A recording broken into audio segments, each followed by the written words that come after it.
This is Karl Moore talking management for the Globe Mail. Today I'm delighted to speak to Harvard Business School professor Teresa Amabile.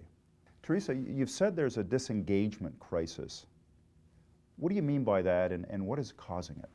There is a disengagement crisis in the United States, and I think there's some evidence that it's going on around the world. And I'm talking about workers' engagement inside organizations.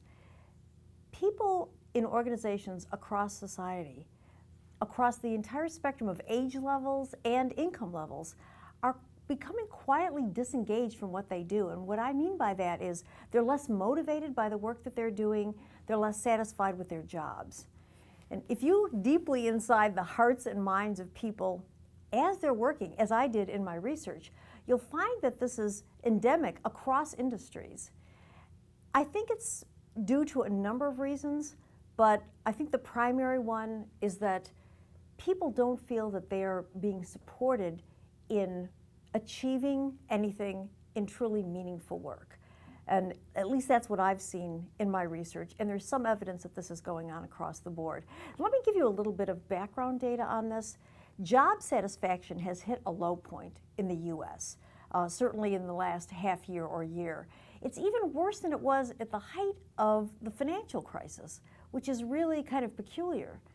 And as I said, it seems to be going on across society. When people are less engaged in their work, you're going to see slower revenue growth in the company and actually lower profitability.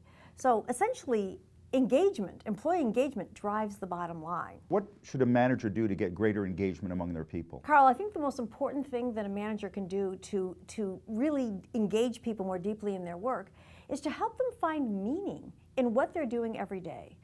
And that starts with a mission for the organization that is something people can care about, something that they can rally around.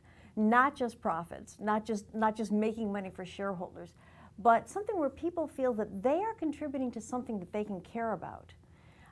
The Google mission is one of my favorite examples of a really meaningful mission for a company.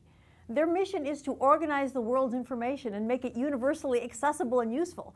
And I've talked with a number of Google engineers, and I know that that is pretty motivational for them. That does feel like a mission. The second piece of it, though, is that each individual needs to understand how his or her individual actions every day contribute to that mission, how they are actually making a difference in achieving something that will really make a difference for customers in terms of providing a useful product or useful service, or at least will make a difference for the organization.